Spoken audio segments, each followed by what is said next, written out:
Hey, good evening, everyone. Thank you so much for joining us at the Brook Business Network. We have so much to get through this time. It's been a month since we last saw you, and I hope the fact that we now have a Prime Minister and the fact that the Bank of England has now announced that we are officially in a recession has not freaked anyone out, because we got the notes from the last time on how to survive in a recession. And didn't Andrea do well? Her business is totally amazing. And this evening we have somebody else that's equally amazing from her team, Andy Baccaro, which I'll be interviewing in around 30 minutes. So let's go. Now, today we're talking about developing your ideas and writing your business plan.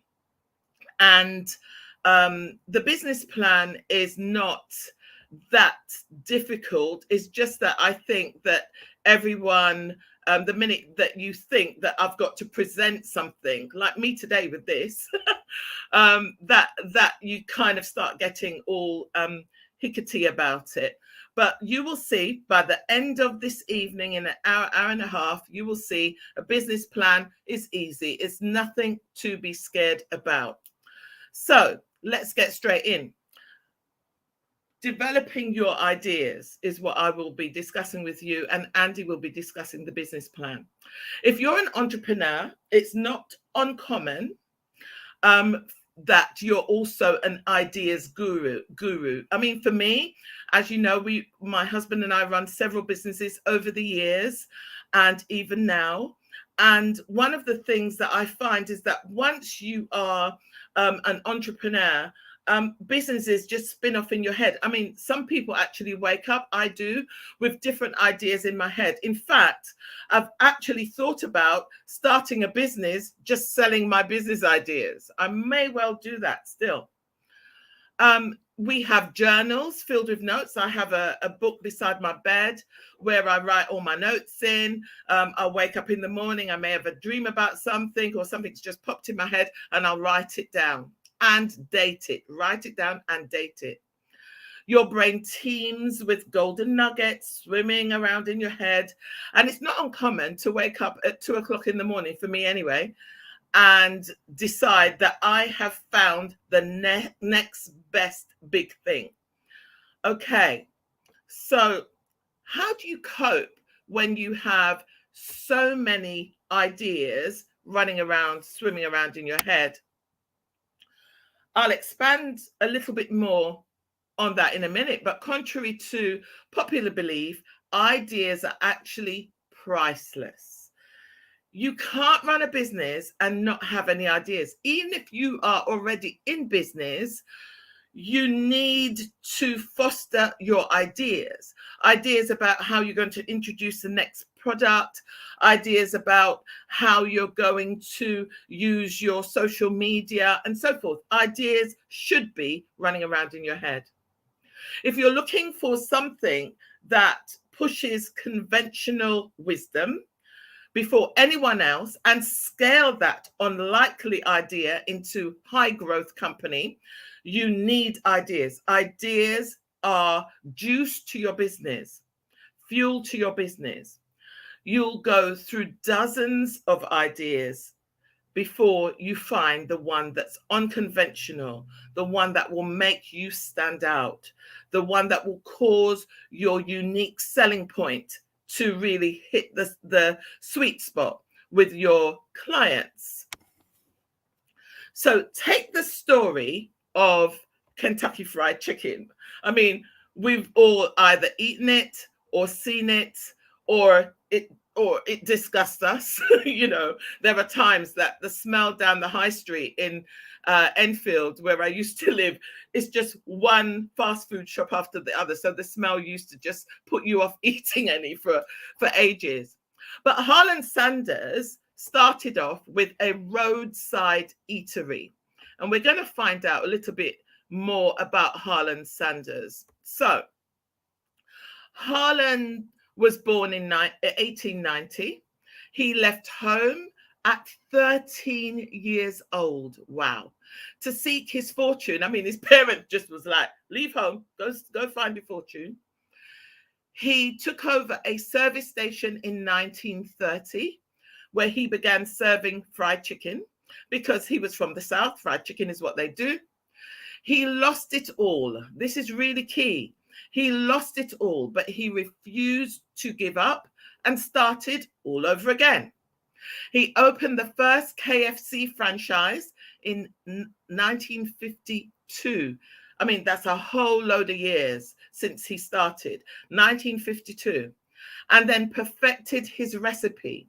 He found the investors he was looking for in 1964 when I was 4 years old. I mean, that's wow. And considering that he started at 13, that's a whole load of years. So those of you that want to give up because you think, oh, I'm getting too old, it's taking too long, don't be in such a hurry. Take, a leaf out of Harlan Sanders' book and just stay at it. If you are sure that this is the next best thing, that as he was sure, then just keep at it. The first KFC opens in the UK in 1965. I didn't even realize until I was doing this research that it opened that early. Okay, what a long journey. So our next slide. Our next slide isn't actually playing. I don't know why. All right, so the next slide was actually a story, but you can about him, but you can find it on the KFC website. If you go to their head office website, you'll actually be able to find this 2-minute film, and I suggest you watch it. There's a lot of good gems in there. So let's move on. Okay, so how should you prioritize all of your business ideas to find that unconventional gem? Here's a simple 5-step framework that I like to use when sorting through the ideas. Like, for instance, as you well know, I started a tea business in 2016. It's herbal teas, and it's my little side hustle because my main frame is property. But nevertheless, I still serve my clients. I still develop different tasting teas, and later on, I'll drop the website into the chat. So my first thing that I use is, how will I make my first sale? That's the first thing I think about. How profitable will the business be? And you need to be writing these things down. What are my goals with this business? What am I about? What's my vision for it? My vision for, it's called Nana's Teapot. And my vision for Nana's Teapot in 2016, I was diagnosed with arthritis. And so therefore, the doctor put me on some medicine that actually made my hair start to fall out. I was like, if you know women and their hair, especially Black women and their hair, we ain't having that hair fall out because of no medicine. So I went back to my GP and I said, I've done some research on herbal treatments and I'd like to try it. He said he's going to give me 3 months to try it, and if it doesn't work, he's going to put me back on the tablets. At the time, I was on a walking stick. Okay, so the USP, the unique selling point of that tea business, Nana's Teapot, was to make sure that we could use natural or organic herbs and teas and tisanes to cure everyday illnesses such as high cholesterol, high blood pressure, arthritis, and so forth, liver cleanse, and so on. All right. So I needed to look at what the market conditions, number 4, look at what your market conditions are. So for instance, at the moment, we are in a recession. So whatever businesses you're about to start, if it needs to use fuel such as natural gas or electricity, you have got to make sure that you will have enough backup funds in your rainy day account, because no one knows at the moment what the price of fuel will end up to be. So with the tea business, what I did was look at the market conditions, and I did a little survey on Facebook. Facebook's a really good place to do surveys on. And I'm old school, so Facebook works for me, but there are other platforms that will work equally well. And I did a survey. How many people are suffering with everyday illnesses, high blood pressure, diabetes, and so forth, arthritis? And if they're on tablets, how are the tablets making them feel, and so on? Some people said the tablets were making them sleepy, so they wouldn't mind trying. So I actually sent out free packets of my herbal teas to several people in order to find out how they would feel on it. Now, obviously, you need to also think about the legalities of doing that. So with teas, with food, it is food. So the only thing you need to have is the place where you're going to prepare those foods. You need to make sure that the council has come around and that you've done your certificates, your food hygiene certificates, and that they've given you the flag that you can go ahead. Now, there are some herbal businesses that are face creams, hair products, and so forth, where the law in the UK is quite different. And I know that there are a few people that will be on here that are starting up makeup and creams and hair products. You actually need to have all those products tested. But with the teas, I didn't have to do that because it's down as a food. Okay, so I did my research. I went on a herbal course, so I'm actually qualified to do this, and so on. And then I started. And that's the kind of steps that I believe anyone starting any type of business needs to take on board. You need to find out what the competitors are like. So at the time, tea is always a big thing in this country, but at the time, herbal teas wasn't as big. So there was plenty of room in the market. Now, down every high street, there is a herbal company. You can find lots of herbal teas now, and not just the main mint and ginger. I mean, you can find really in-depth herbal teas in Tesco's. At the time, that wasn't so. So I had a free reign. Okay, and then number 5, which business idea fits your answers the best? So I'm going to run through those again quickly so you can write them down. How will I make my first sale? 2, how profitable is the business? 3, what is or are my goals with the business? And what is the unique selling point, the USP of the business? What makes you stand out to different to your competitors? Number 4, what are the market conditions? And number 5, which business idea fits your answers best? So I hope you were able to take notes on that. That's really important. Let's move on to the next slide. Okay, so every great business requires an effective team. All right. There you go. Okay, so every great business requires an effective team, and I am excited to be building mine with Fiverr. That is a quote from one of my mentors. Her name is Bianca Miller-Cole, and I happen to know that she has also been key to the company that will be represented later. The steps to success.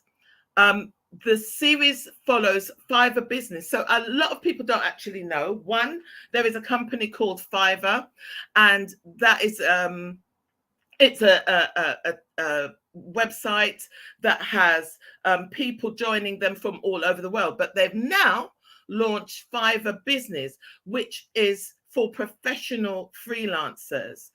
So obviously you're not going to pay £5 for those. That you will pay a good whack, but you get the best people. You get the cream of the crop from the Fiverr site. So Bianca says that the 4 steps, I've got them up on screen.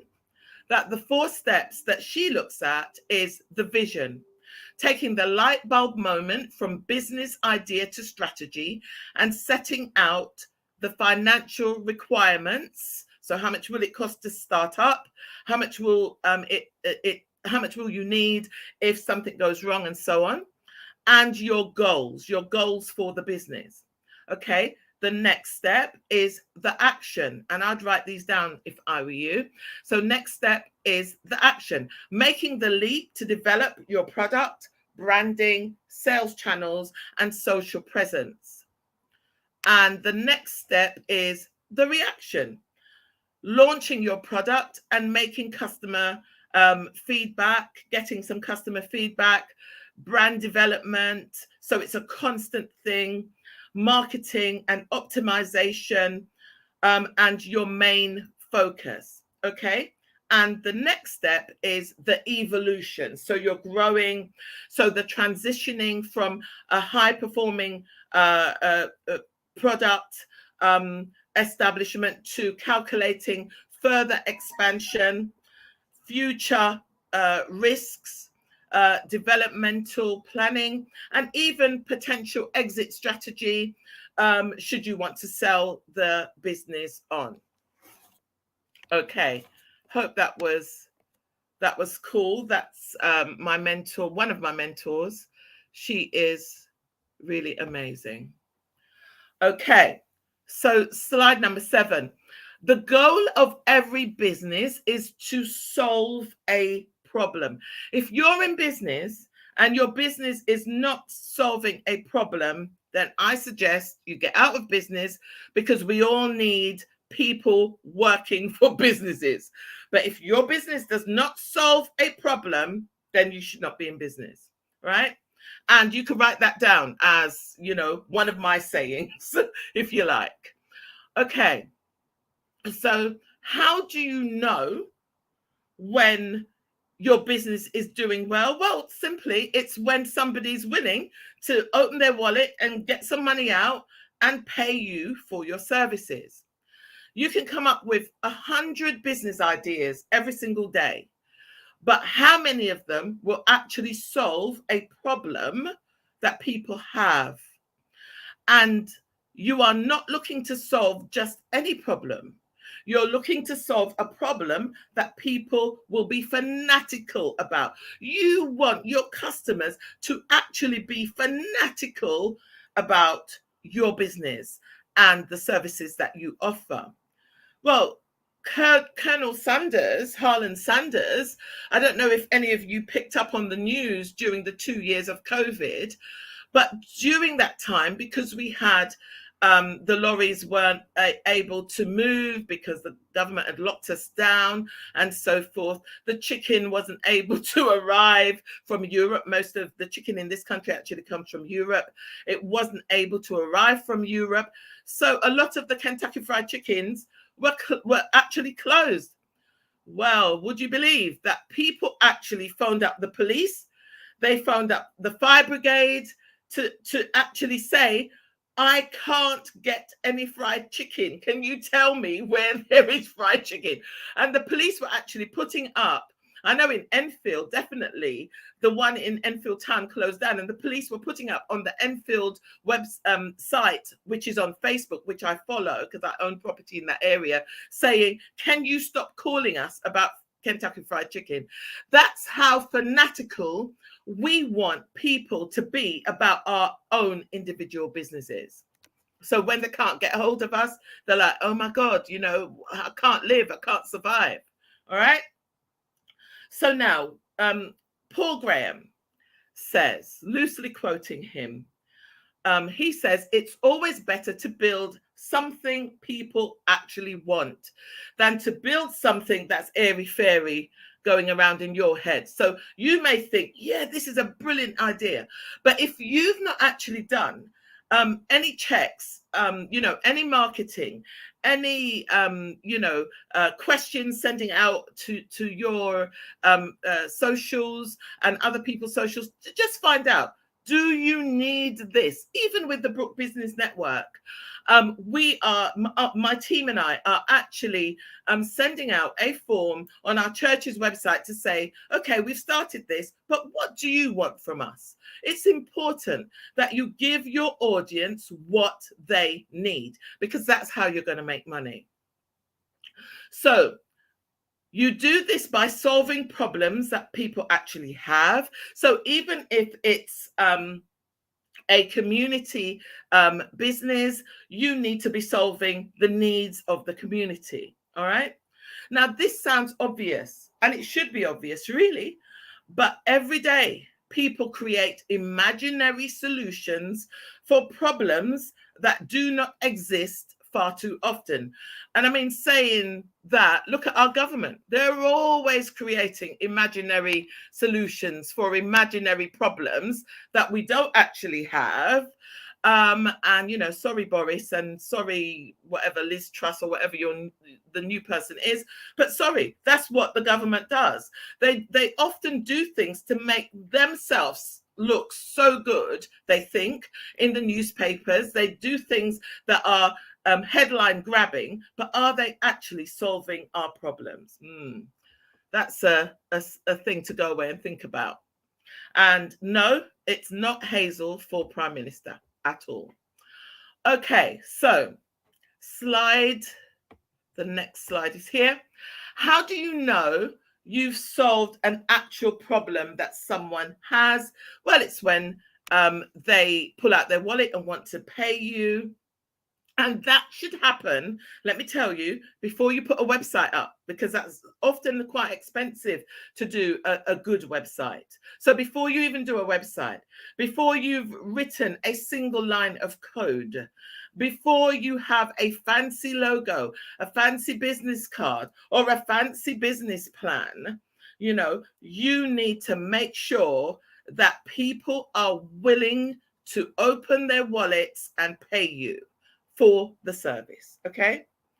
Now, I know someone that made 3,200 in sales from a startup before she even did all the necessities like website and business plan and logo and all of that. She just put it out on, she's a fashion designer, and she just put it out on Facebook. What do you think of these samples that I've made up? And people just started putting in orders before she'd even started, because she tested the market. Everyone should test the market for the new business or the new business idea that you're planning to start.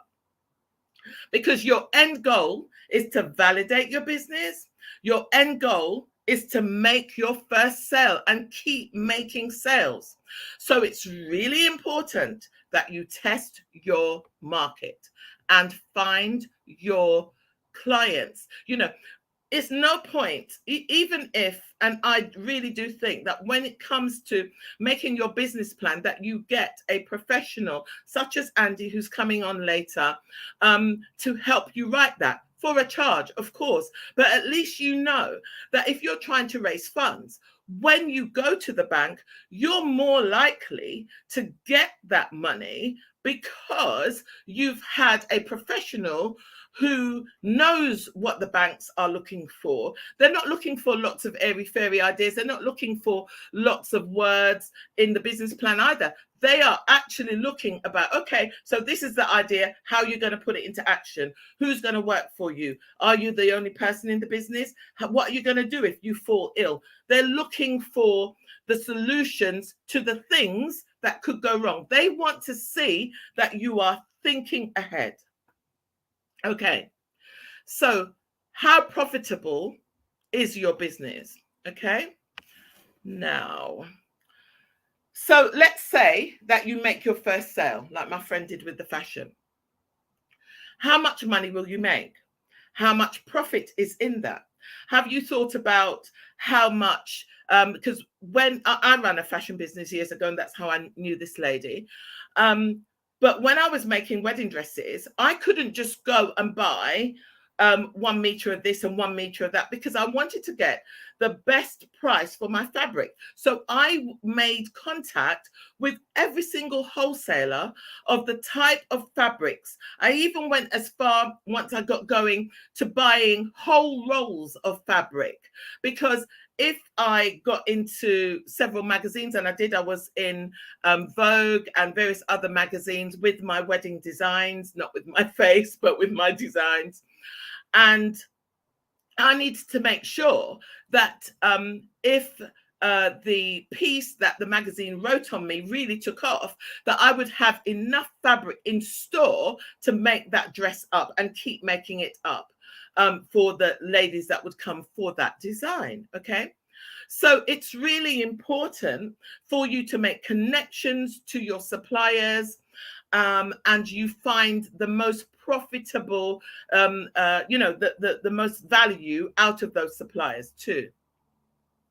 So yes, you need to start by doing things that don't necessarily scale straight away, but you also need to make sure that your numbers scale. So even though your business may not scale straight away because you're learning the ropes, you're putting in new products and so forth, you're getting to the place where you can afford to have staff on board and pay them a good wage and so on in order to keep the best staff. But straight away, right at the beginning, before you get there, your numbers need to scale. If the numbers don't work, the business will not work. Okay. So here's an example that I found online. Now, a farm startup was looking to raise Arctic char. Yeah, I didn't know what that was to start off with either. Arctic char is a type of fish that swims about in the Arctic, okay? And they were looking to start up a business selling this fish. So it was a fish farm. After doing some quick napkin maths, when you're sitting in Costa or whichever coffee place you go and the ideas hit you and you're sitting there just scribbling down. So they did some napkin maths, and it would take £2.1 million to start an Arctic char farm. They would still be deep in the red by year 5. After 20 years, the owner would have made 2.76 million, including their management salary. Well, after 20 years, if I'm only making 2.76 million, that business, the return on investment can't work for me. Now that worked out, and my assistant worked this out because I'm terrible at maths. I have to admit that one of the reasons he is my assistant is because he's good at maths. So that's an annualized return on investment of only 1.38% for 20 years. Is that worth your time? Doing this quick math was able to save this wannabe fish farmer, time and money. It's really important for you to do the maths. And if you're not good at it, get some help. Get a good accountant. Get some help. And we have all fallen into that excitable emotional state where we wake up in the morning with this idea in our head and we pursue the idea to the nth, which is good. But if you pursue it to the nth and the numbers don't work, move on to the next idea. Because if you are an idea smith, right, that the ideas, you wake up and they're just there in your head, the next idea is just like a bus, it's just around the corner. So all else being equal, I would say I would rather pursue the high potential of a good return on investment rather than being able to raise fish. Now, what are my goals with the business? Let's move along to that. So, money is the lifeblood of your business, honestly. To start off with, you need to either have some backup money or you need to have investors after you've written that winning business plan and our guest Andy will go on to that, and hopefully some of you will subscribe to his company and the work that he does. I find that the work that he and Andrea do, absolutely amazing. But if you're in it just for the money, then don't do it. You may find yourself questioning your purpose when the going gets tough, and it will, even for the best business. I mean, look at Mr. Virgin, right? His businesses got so tough. He got into Richard Branson. He got into the wedding business when I was in it. I was in the wedding business for 30 years. He got into the wedding business and soon got out. Yeah. Because things get tough, even when you're a multi-billionaire, which he is, things get tough. So here are some bullet points to look at. Write these down, please.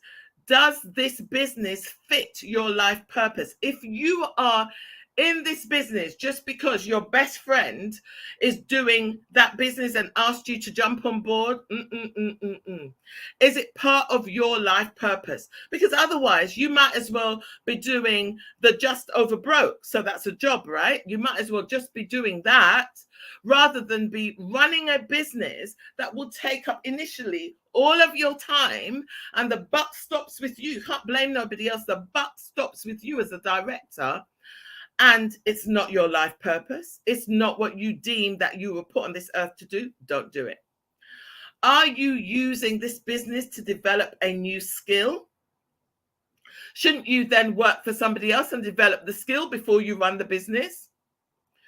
Do you want to create the next £1 billion unicorn? You know, the airy fairy thing, because unicorns, of course, don't exist. Take some time out to ask yourself some hard questions about why you're doing this business. You don't need to share this with the world, so be willing to be brutal and honest with yourself. Share it with the people that you trust. Share it with an accountant. Share it with a business planner, but share it so that you could get use them as a sounding board and get some good gems from them to help you decide if this is what you should be doing. You may find a profitable idea is not right for you, but you can also sell that idea on. Do you know that? That once you have developed the idea, you've tested the market, you've done the winning business plan, okay? You've taken it to investors and they're willing to invest. Boom, you can sell that business on. We do it in the property world all the time. I may find a property. It may be the right thing for somebody, but not necessarily the right thing for me. And so therefore, I get it all together, put it into a plan and sell that business on, right? For a fee.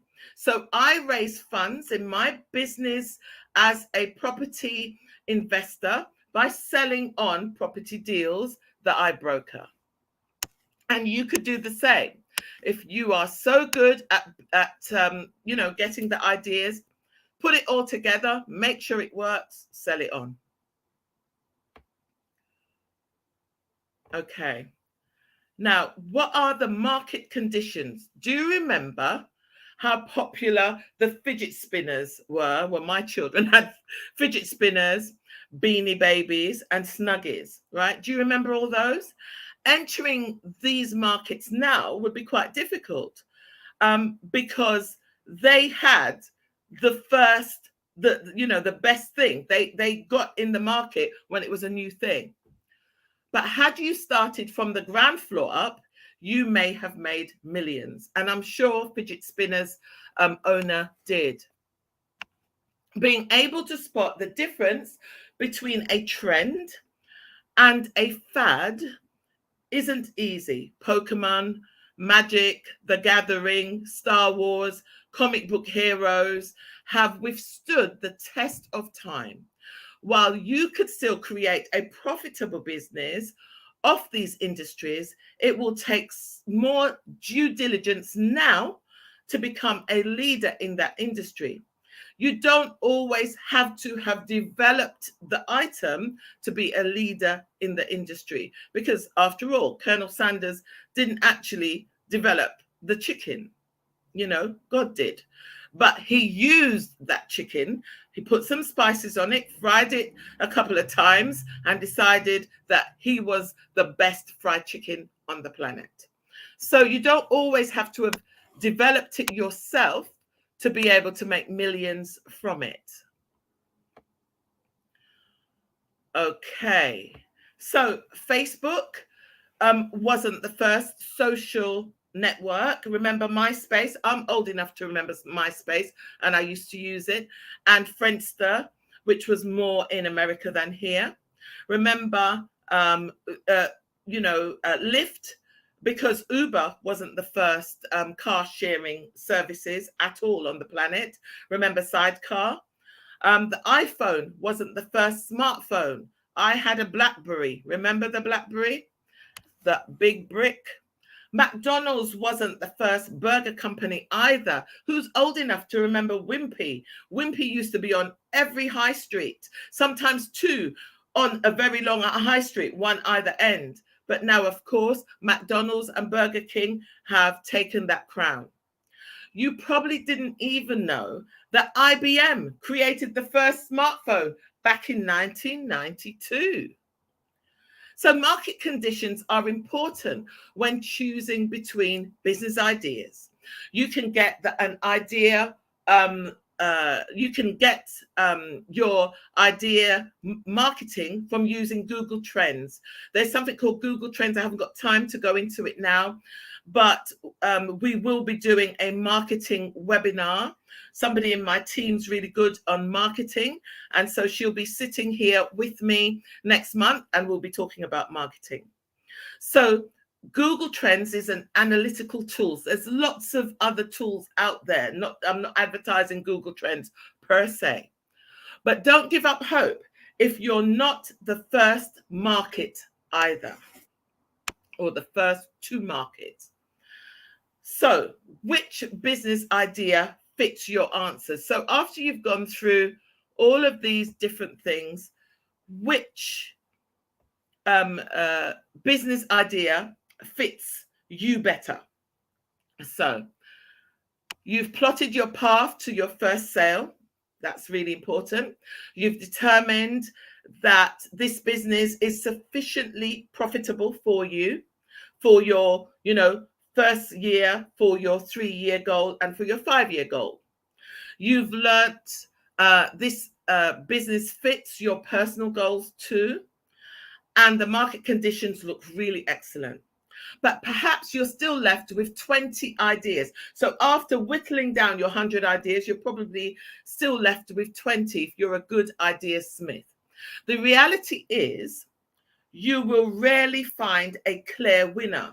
Which business should you choose then? At this stage, I would say that you should start scoring them. 1 to 5. After scoring each idea, add up the points and rank them by the total. And the one at the top, if that's the one that you are happy to go with, run with that. Get all of your marketing, see how it scales. But I, again, reiterate, get a professional on board at this point so that they can help you see the pitfalls that you have not thought about. No one thinks about all of the pitfalls. When you are giving birth to a baby, as I have given birth to 5, you don't think about the pitfalls. What's he going to be when he's 13? What's he going to be when he has his first girlfriend? What's he going to be when, like when he gets to uni and so on? You don't think about that. All you think about is that baby in your arms, right? And it's the same with a business.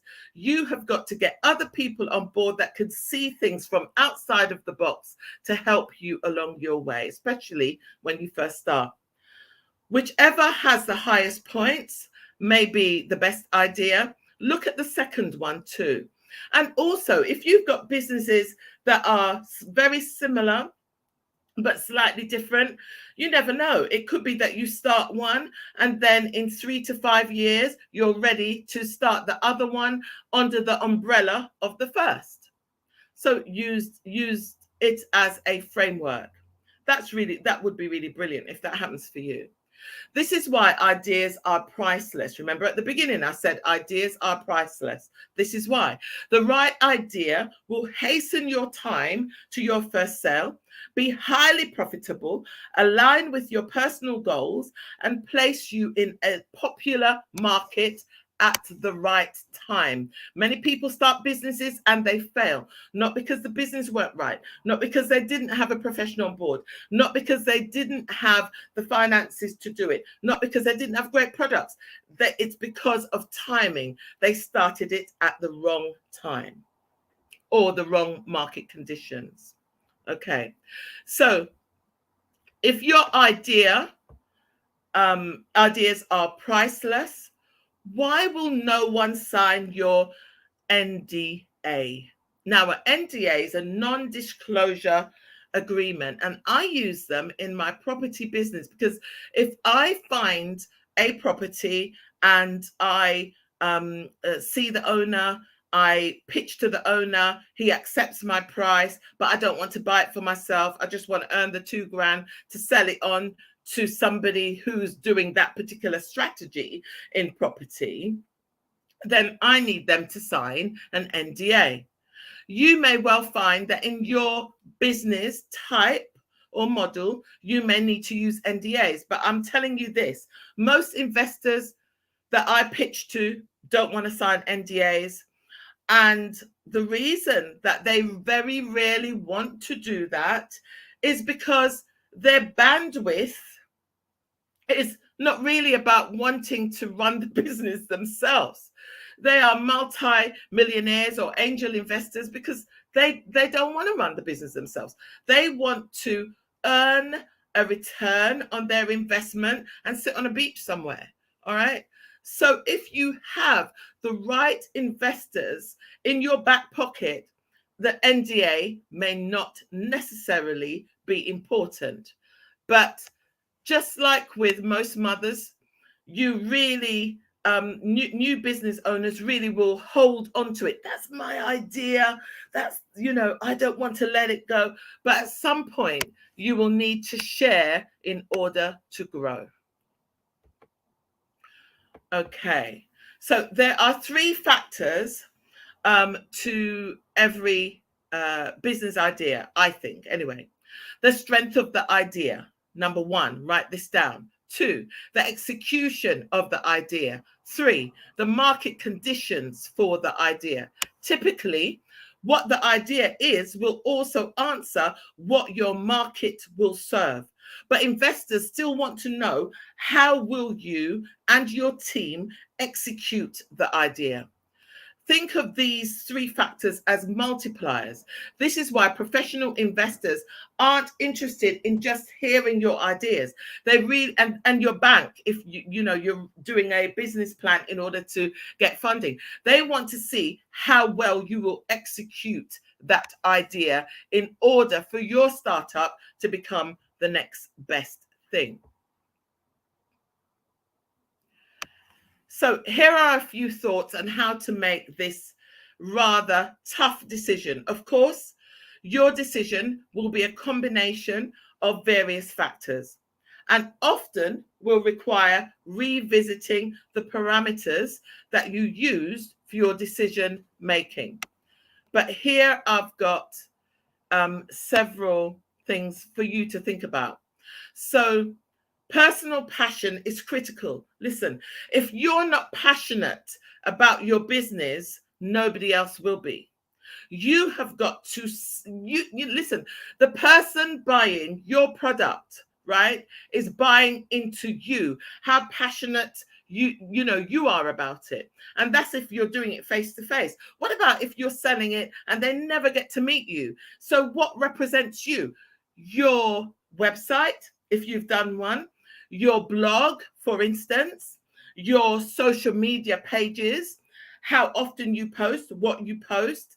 Is your post filled with personal stuff, or is it filled with images about your products? Every startup will go through challenging times. If the startup is not in the area of your personal passion, as I said before, forget it. Yeah. On the other hand, if the venture is in your area of personal passion and interest, even if the commercial success seems a distant away than you had originally planned, so it's taking longer, like Colonel Sanders, you probably would be driven enough to keep going. But if it's not your passion, you're going to give up at the first hurdle.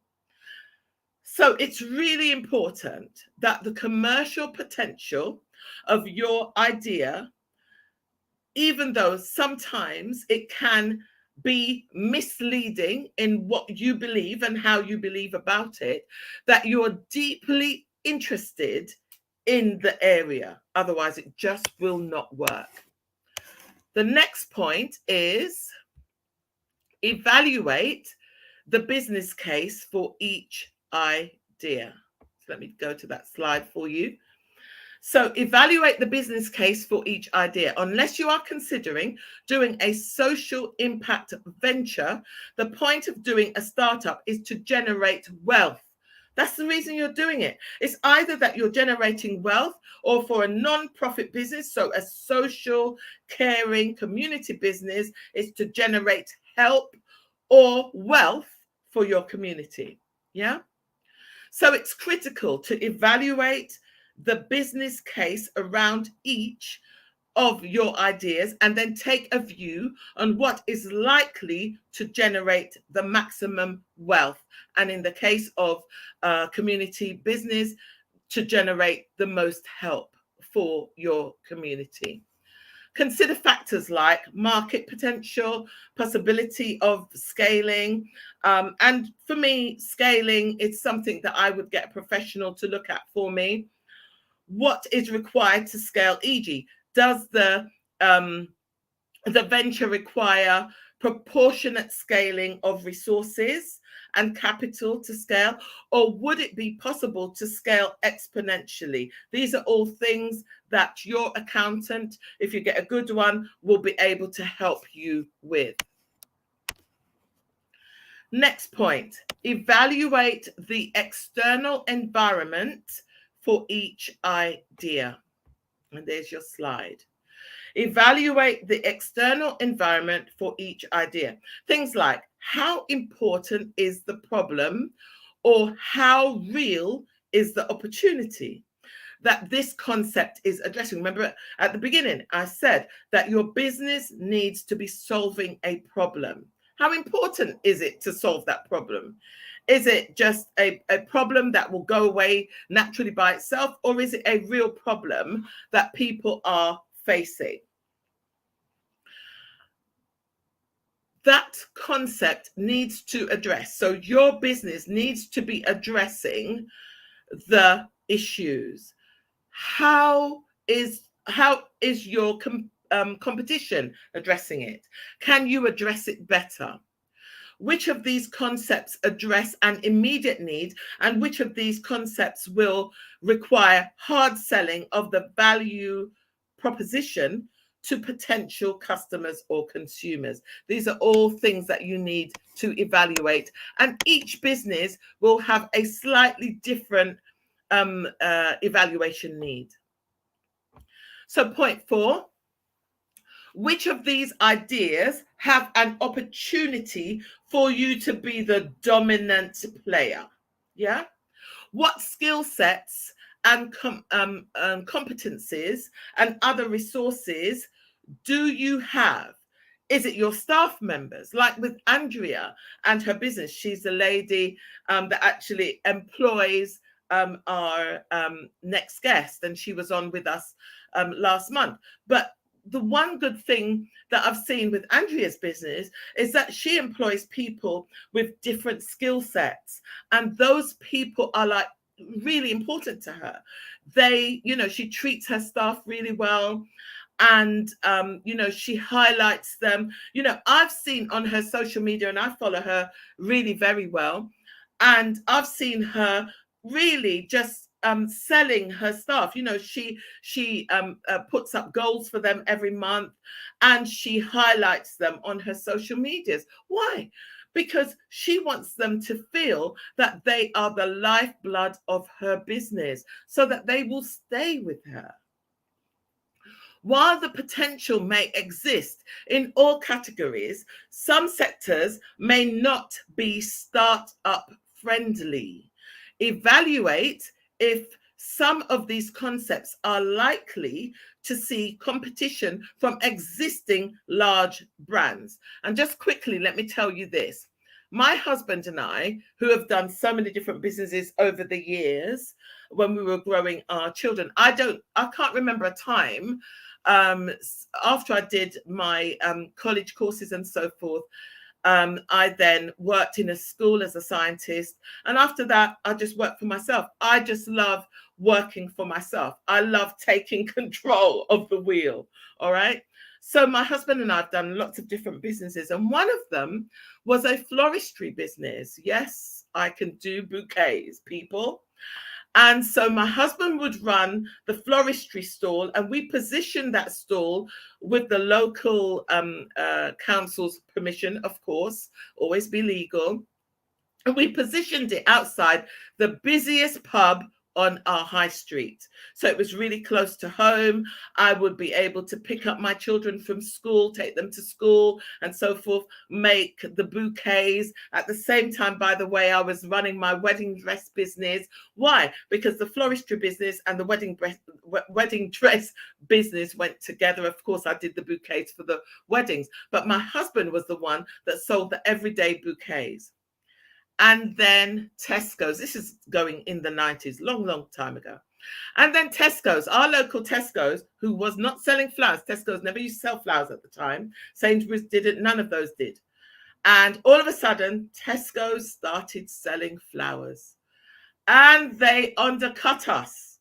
I actually saw the manager in the store, right? And he was just down the road, and he actually walked up to our store. He checked us out. He bought some flowers too, checked out how I used to dye the flowers so that the white flowers, if I couldn't get the right color to mix in with my bunch, I learned how to dye flowers using osmosis. Of course, I have a science background, so that was easy.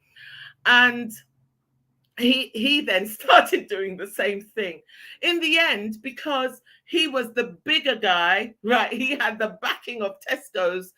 After a year, we had to give up that position on our high street and started doing the floristry just for our wedding dress clients. And that was a shame. But there are times that you have to actually know, is there any point continuing this, or do I move along? You know, the thing that really bugs me is when you see Kentucky Fried Chicken on a high street, and then you see the Kentucky Fried Chicken cousin open up just down the road, or you have a Barber's and then another Barber's open up right next door. I mean, there's a lot of madness that goes on the high street. There really is. So don't be the next mad thing on your high street. Yeah. Do your research properly. Check out your venture. Make sure, especially after listening to this free live, that you reevaluate everything that you're doing. Okay? Now, almost finished, and we are getting ready to bring on Andy. So, point 6, evaluate the risks. Really important. While you play for the upside of a venture, always evaluate what the downside is. You know, like right now, we're in a recession. Property prices, for me, these are the things I'm thinking about in my business. Are property prices going to keep rising? I don't think so. Are they going to go down? Yes. Am I going to have going to need some cash or some investors investing into my property business to buy properties when the property prices fall? Yes. So you always look at your upside and your downside all the time. Finally, after you evaluate all of the aspects, you probably should let your intuition lead the decision for which idea to go with. You will know it. You will know inside which idea to go with. So on the Brook Place website, so it's thebrookplace.org. You will find, if it's not there yet, it will be there by Wednesday, that there will be a form for our church members to fill in to tell us what they would like to see from the Brook Business Network. After all, we started this network to help you. So we want to know what you would like to see, what subjects you would like us to address.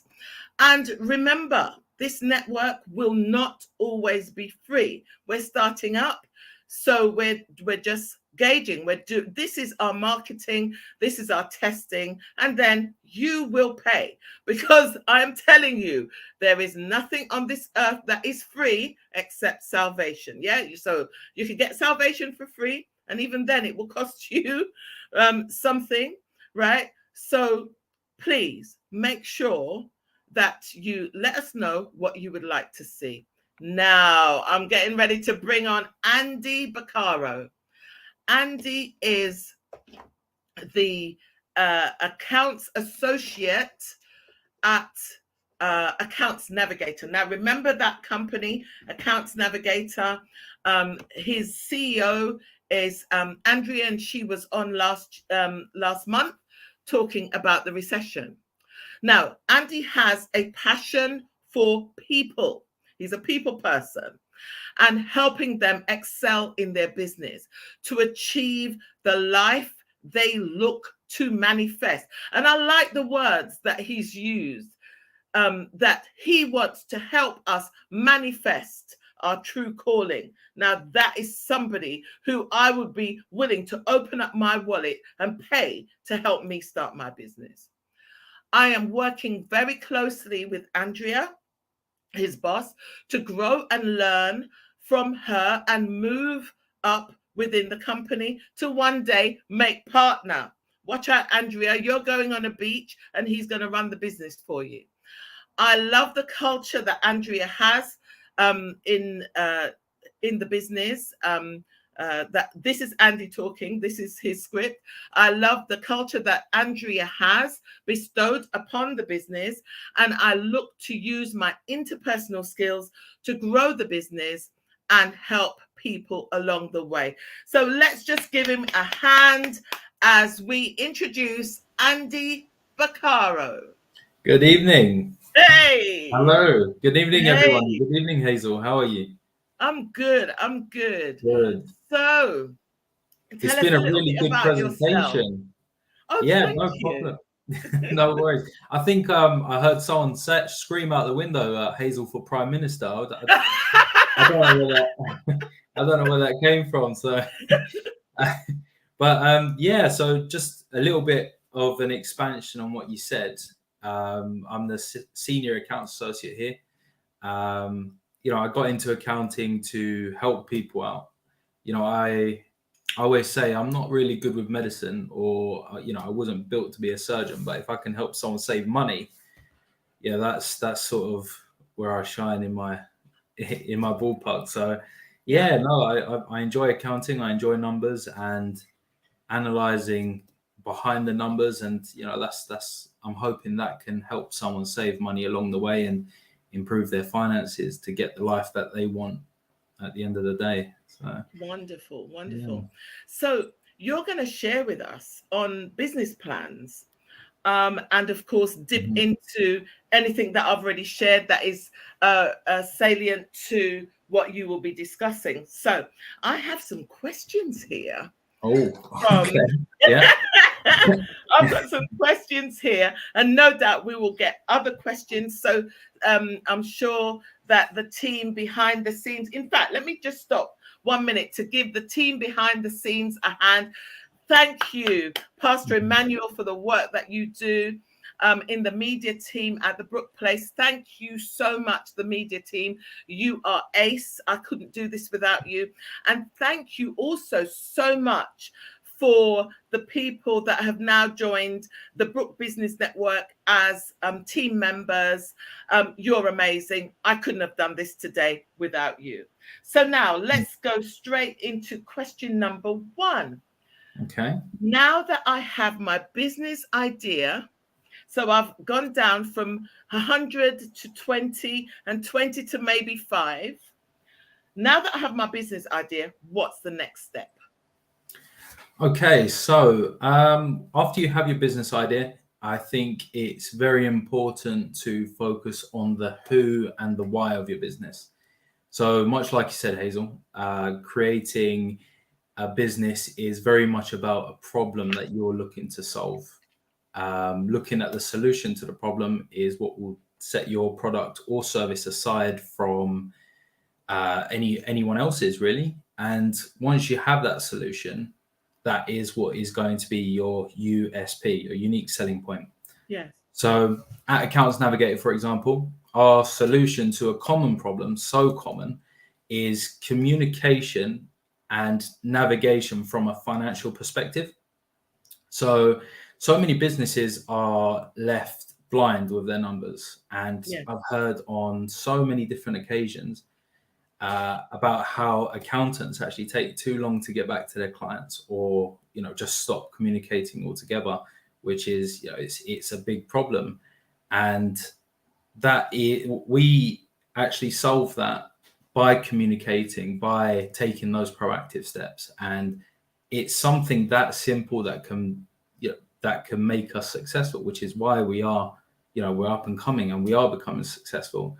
Yes. So to do this, we got behind the team. We helped them to understand the ethos of the business, which is to navigate our clients to financial success. And I like that. Say that again. navigating our clients to financial success. You can thank Andrea for that. Wow. So, yeah. And once you understand that ethos, we can drive home the solution really easy. And that's where we impact our clients and potential clients once we have a chat with them.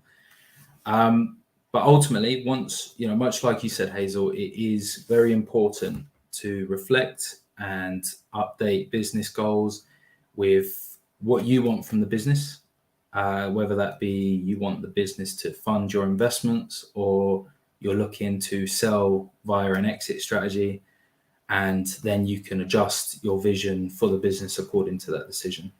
Yeah. Yeah. Now, I like that, what you've said about an exit strategy, because a lot of people start a business and will just hold on to it until they're one foot in the grave. I mean, like, please, don't treat your business too much like it's actually a baby, or another human. Your business was created by you in order to create wealth for you. So if the time has come and you want to start something else and it doesn't fit in with how your new goals for yourself or the time of life that you're in, sell the business while it's at the top. Don't wait until it gets weak to sell it. Sell it when it's strong. I like that. Okay, question number 2, Andy, is what is a business plan and why is it beneficial to have one? Okay, so a business plan, in its essence, is a tool. Okay, it identifies the areas around the business, how you're going to operate, how you're going to meet your objectives, and it gives you the tools to create a roadmap on how you're going to meet the different objectives set out, whether that's financial, marketing, or just general operation. And the benefits of that is you have improved clarity on your vision of the business and where you want to take it, whether that be as a tool for a continuous income, or as we mentioned, to sell on via the exit strategy.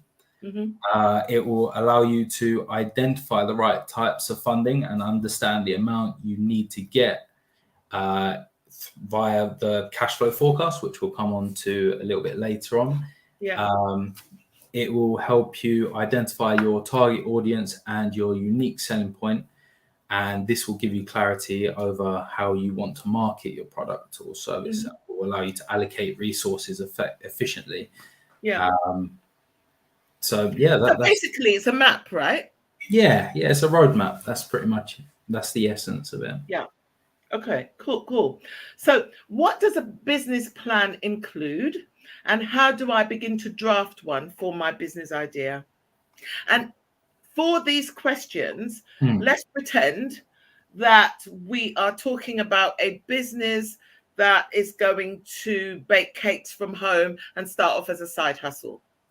Okay. So the first place to start with a business plan is to break down each section into bite-sized pieces. That's the easiest way for me personally, to understand information. You need to understand what the business plan is, why you need one, and what the benefits are of having your business plan. And once you've answered each of the sections, you can see a plan starting to form in general. For example, someone might want the business plan to get funding. That's quite a common one, where you need an injection of cash flow, and the way to meet your goals is by getting that. And that's one of the things a business plan can help you with. Okay. Now, will I have to stick to that plan once I have presented it to my banker or my accountant? So, just like life, there's so many moving pieces to the puzzle, and a business plan is no different. You need to constantly have it updated. So there's bound to be variance, that whether that be based on the economic climate, or you adjust your plan of what you actually want to do. But generally, as long as you follow the key points to your business plan, and you go into any potential lender meetings or investment meetings with your vision, you'll be fine. But if there is any major changes to a business plan, say you completely wanted to go in a different direction, it is probably best to inform the lender that you initially presented your plan to. Right. That's interesting, because even in the property business, if you take on a mortgage, for instance, as a buy to let, so that's normally just letting it to a family, and then you decide that you're not getting the right clients or whatever, or the market conditions change, and you now want to start marketing that property as a house of multiple occupancy, so an HMO, and you don't tell your lender, they will actually blacklist you. And as long as you keep paying the mortgage, they'll keep you on, but they will never lend you any other money for any other property. And that was a hard lesson I learned right at the beginning, because that happened to me with one particular lender. So even though I paid on time and all of that, because I didn't send them a letter to say I need to change my business strategy, because in the area single properties are no longer letting for the best money. If I had done that, they would have most likely say yes, because they want to keep you as a client. But because I just decided, because I was green behind the air, it was my first property, I just decided to change it myself. I had to learn the hard way. So that's a really good point that you've made there. Okay, so how important is the name of the business, and how do you choose a winning name? Okay, so when thinking of a name for a business, it's important to simplify it. Don't overcomplicate it. If someone's looking at the name of a business and they can't even pronounce it, you might have a bit of an issue getting your client base to stick. But the next thing I'll say is do your research. Make sure it is different from competitors. Yes. A very important thing is to make sure that you can actually get the name that you want on domain websites. Yes. So many businesses are online nowadays, and to get the .co.uk and .com is pretty much essential. I know some people that they pay thousands for domain website names because someone else has taken it. Yes. And it's quite extortionate when it comes to that at it that really point. Is. Finally, you do want to be creative with the name. Something that can be built into a brand, and something that a customer base can recognize. Need, maybe if it's something catchy. So. Yeah. For instance, one of my friends is the CEO of Reggae Sauce. And the way that he did it, I don't know if you ever saw that, but the way he went into the Dragon's Den, you know, he's a performer anyway, and he went in with his guitar and all of that. And the Reggae Sauce song just stuck and it resonated with the Dragons, with Peter, of course, because he invested in that business many moons ago. And now Reggae Sauce is on every shelf in every supermarket, simply because he used something that reminds everybody of a holiday. I mean, who listens to a good reggae song and who listens to Bob Marley and don't think about a beach in Jamaica? You know what I mean? So yeah, choosing something that's catchy, really important. Good one. Okay. Now let's get into the sticky wicket of it all. What's an executive summary, sir? So an executive summary is a condensed version of the business plan that allows you to see the full document, but in its essence. So within the main points and conclusions of the actual business plan itself. Mm-hmm. Right. So where in the business plan do you place it? So it could be, it all depends. It could be placed at the end to summarize. It could be placed at the beginning in order to give the investor or the lender an overview of what the business plan is, if they wanted to just go through that instead of the whole business plan as a together. Yeah. I kind of like placing it at the beginning when I'm going to investors, because most investors really, they may like and go through the pages. They ain't reading it. It's They've like gone a through CV. your exactly. Yeah, They've gone through your executive summary. They've already done the research before you even get on you, before they even get to the meeting. And what they're really buying into is you. They're buying into you, how you present, you know, how you come across and so forth. How easy will it be to work with you and so on. They're actually buying into you before they even look at a line in your business plan, I've found. What market research do you suggest, Andy, for startups? Is it for startups or is it for the bakery business? For a startup bakery business, yes. Okay, so for a bakery business, the best market research will be online. So there's platforms like Etsy. So they're it's like an Amazon for artisans and I use it. Yeah, brilliant. So that's a good place to sort of get ideas on pricing, on packaging, what sort of designs, and it could be a really good place to get inspiration for that. There's the general, there's Google, there's social media platforms. All of this can be collated to actually get you a good solid foundation of market research altogether. And it's most importantly, it's free. So there are some sources out there that charge. Yeah, you only pay once you sell something, and then the percentage is quite low. It's lower than eBay, actually. I've used eBay, Etsy, and other platforms like that to test my product. I've used Facebook to test my product as well. It's really important for you to do some tests. And as I said earlier, before you even get to making a website and buying an expensive business card and so forth, you really do need to get to testing your product out on the real world, on your market. Okay, so how do you establish a marketing budget? How realistic is that for a startup bakery? I mean, with today's society and the way internet's going, there are so many different ways to market nowadays, and it can get a little bit confusing. It's almost like confused.com. So each one will have its own designated costs as well. So I would say personally, the most cost efficient way is through social media, because it could essentially be free.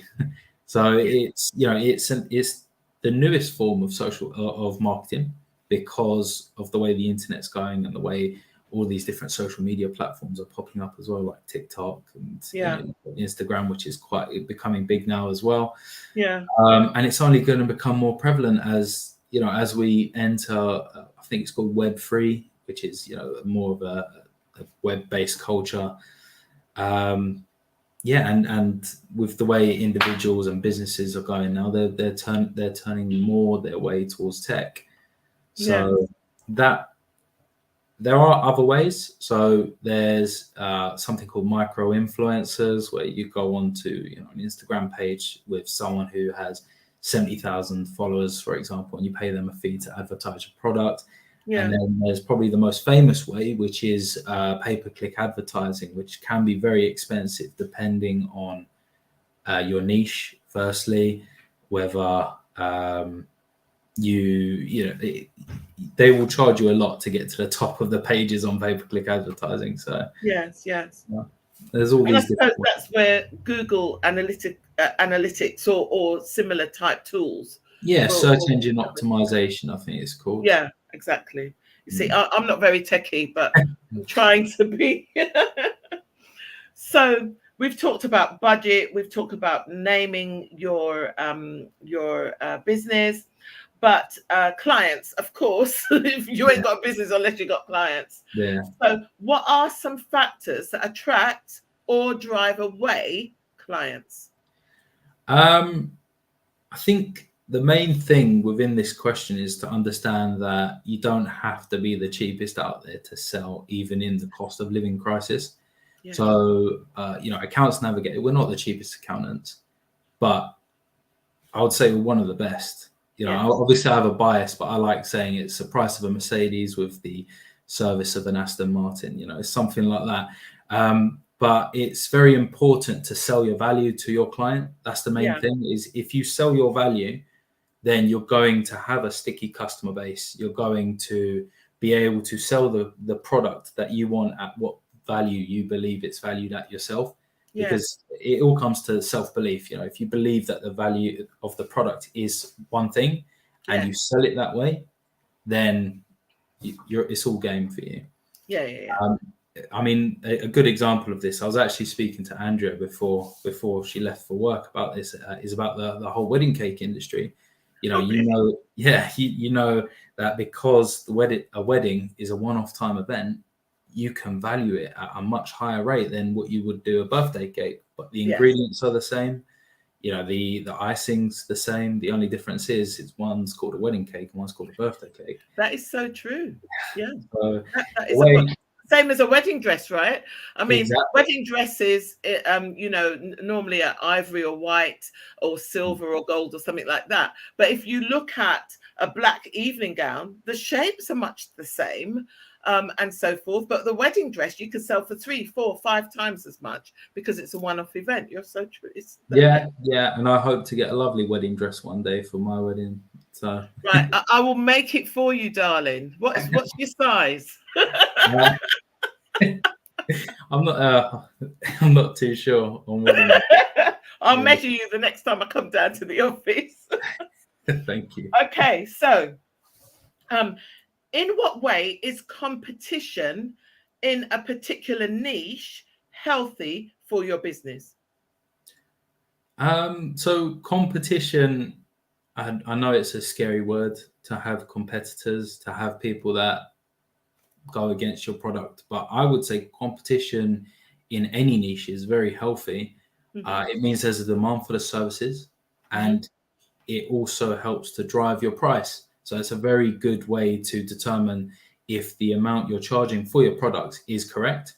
Yes. So in the particular niche of bakeries, so your baked goods, it'll give you an idea of where to set your prices, how much you should be spending on ingredients, and what percentage of the profits are made on each item looks good to you based on competitors. So it does really set the bar and can give you a really good guidance on all of that. Definitely. Okay, so we've got a few questions left. So maybe soon we'll start seeing Pastor Emmanuel pop some other questions into the chat from the live viewers. Sure. But here we go. Now, here's the biggie. This is the bit that was real scary for me, is the cash flow forecast. I mean, I still don't get it. All right. So isn't that a bit sky in the pie, pie in the sky? I understand why you would say that. Just because, a new business, you're literally starting from thin air. So it can be a little bit daunting to create a cash flow forecast, but a good way to create a cash flow forecast would be to take your bare minimum sales and your most expensive expenses, it's a bit of a tongue twister, and bring them together to see what you would get to break even. So once you are at that point, the rest is just profit. You might want to look at startup costs for the business, such as machinery. Yes. In the case of home baking, a lot of that would be covered by your own home. You could use your own oven, and there are tax advantages to that as well. Definitely. You would want to look at ingredients. That's a big one for bakery business. You would want to look at marketing and advertising costs. And, if you did want to expand and it was too big for your home, you can then look at relocating, maybe rental costs, stuff like that. But you might need to do some market research. It all comes down to that and what your competitors do. And that should give you a good idea of what your income and expected growth could be over the period that you set for your cash flow forecast. Mm-hmm. So basically your cash flow forecast is a map on how you are going to survive in your business at the lowest points and how well you're going to do at your highest points. Yeah. And then seeing where you're going to break even. So where those points meet and then going on from there. Yeah. Wow. I really wish I had you years ago, because I finally understand cash flow forecast. Brilliant.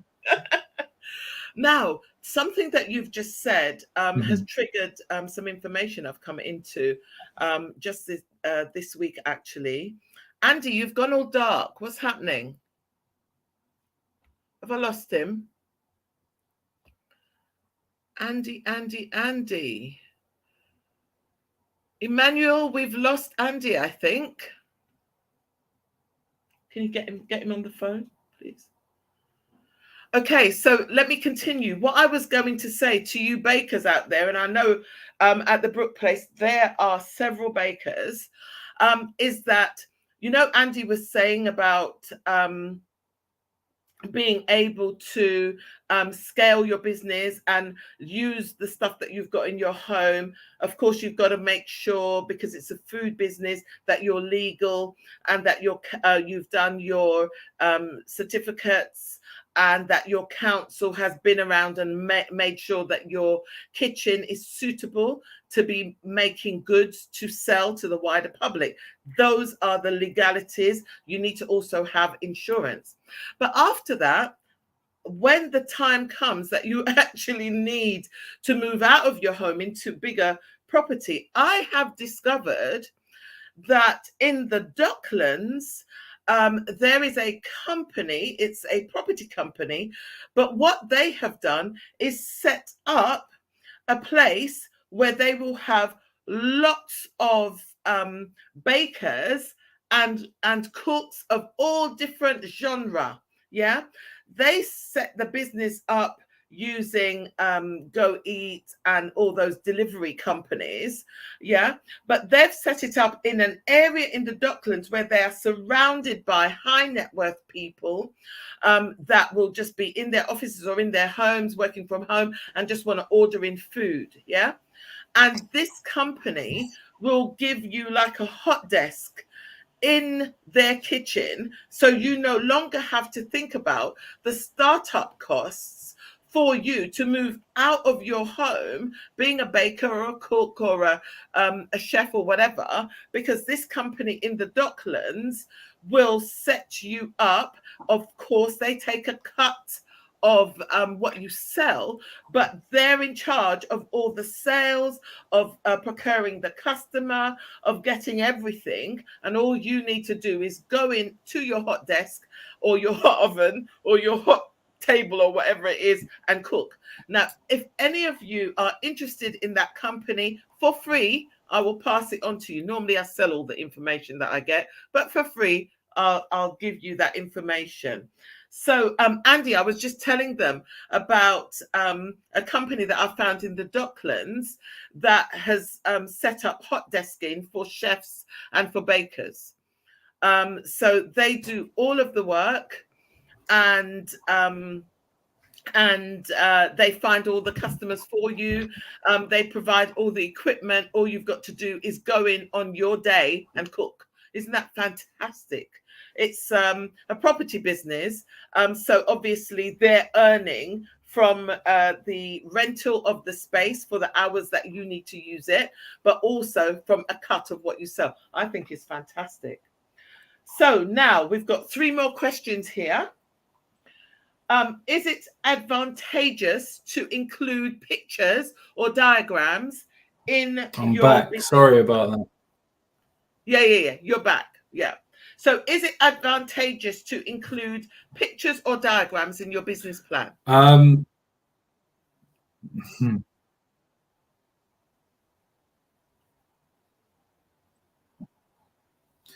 you As hear me, someone Andy? who is a visual learner, I do like Right. graphs. Okay. There will be individuals that will tell you that. Wow. Wow. We have lost Andy again.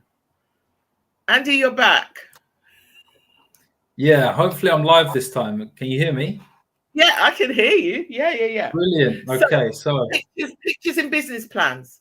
yeah, so I think what I was saying is I'm a visual learner.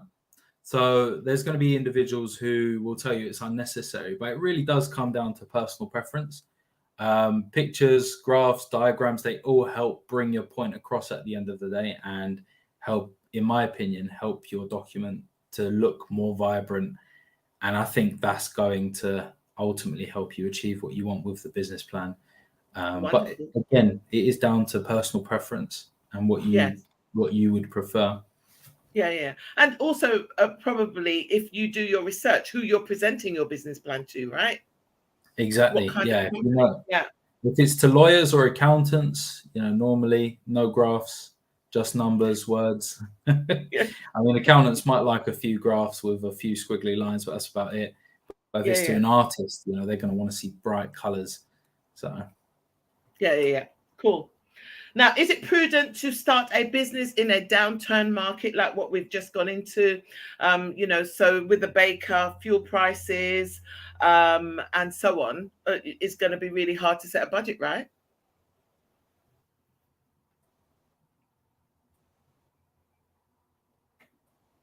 Can you hear me, Andy?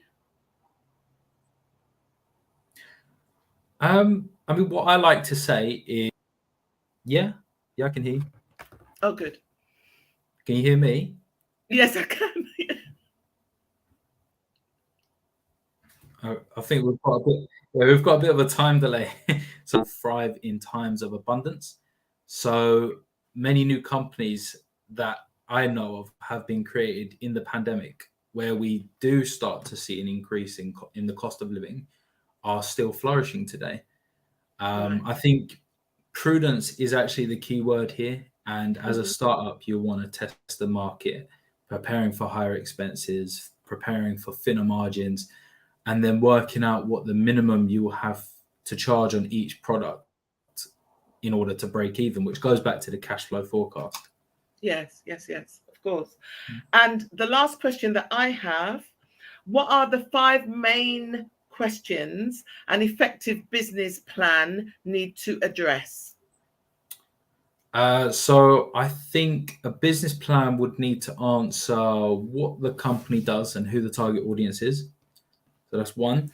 What problem does the business aim to solve and what the USP is? Yeah. That's the second one. How you market towards your target audience and what your marketing strategy is. What competition looks like in your particular niche. And finally, how your plan is different from your competitors. Wonderful. So tell us, before we go into the live questions, and there may be a few, so tell us, how can our listeners get hold of you in order to help them with their business planning? So all you need to do is just give us a call. We're on the phones all the time. I wouldn't say 24/7, although I'm here at 8:30, so almost. Yeah, I mean, there's always going to be someone to pick up the phone, and just ask for Andy, and we can talk a little bit more. We partner with some great people that make business plans as well. So all of this together, you just get in contact, really. Wonderful. Okay, so now I'm just going to ask Emmanuel if he could put up the last slide that's actually got Andy's contact details. Wonderful. So there you go. That was when I had a beard and didn't look 12 years old. I don't think you look 12 years old now, really. But there you go. So what's the website, Andy? So it's accountsnavigator.co.uk. Wonderful. Yeah. And you can find them on social media. They're on Instagram. They're on Facebook.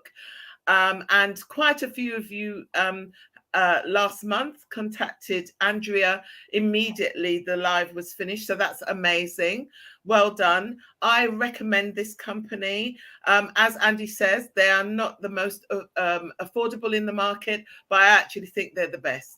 And that's why I go with them. So there you go.